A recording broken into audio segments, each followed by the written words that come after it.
waxaa khilaaf hor leh ka dhex oogmay madaxda ugu sarreysa dalka, gaar ahaan madaxweynaha iyo ra'iisul wasaaraha, xilli adduunka uu isha ku wada hayo doorashada madaxtinimo ee Soomaaliya, laguna wado in la dhammaystiro doorashooyinka aqalka sare iyo aqalka hoose oo dalka si habsami leh uga bilowdeen.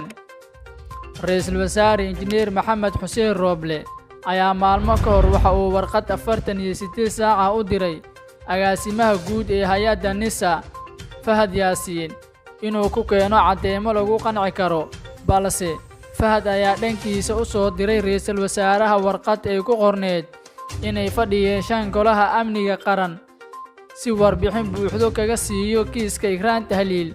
Waa sida warqadda ku xusneede. Ra'iisul wasaare Rooble ayaa qaatay go'aan adag, kaas oo u muuqday inuu ku fududaaday.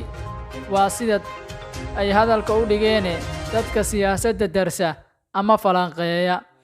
Injineer Maxamed Xuseen Rooble oo shaqo joojin iyo magacaabista Fahad Yaasiin u cuskaday qodobada 99aad, 97aad, 100aad iyo qodobada 10aad, 13aad iyo 127aad ee dastuurka qabyo qoraalka ah ee Jamhuuriyadda Federaalka Soomaaliya, halka madaxweyne Maxamed Cabdullaahi Farmaajo u cuskaday inuu shaqada sii wato Fahad Yaasiin qodobada 87aad, 97aad, qodobka 99aad iyo qodobka 100aad ee uu cuskaday. Injineer Maxamed Xuseen Rooble ayaa qeexaya ogolaanshaha iyo fulinta xeerka maamulka si waafaqsan shuruucda. Qodobka 100aad oo qeexaya awoodaha ra'iisul wasaaraha, farqooyinkiisa A iyo B, madaxa xukuumadda federaalka ah, B, magacaabista iyo xilka qaadista xubnaha golaha wasiirada. Madaxweyne Farmaajo qodobada uu cuskaday oo ay ka mid yihiin qodobka 90aad iyo 87aad ee qeexaya xilka iyo awoodaha madaxweynaha Jamhuuriyadda Federaalka Soomaaliya, farqooyinkiisa A iyo B.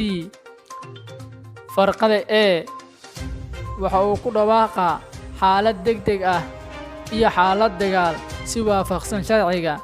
B, taliyaha guud ee ciidamada qalabka sida, taas oo micnaheedu tahay Maxamed Cabdullaahi Farmaajo uu yahay taliyaha guud ee ciidamada qalabka sida. Maxay kula tahay adiga?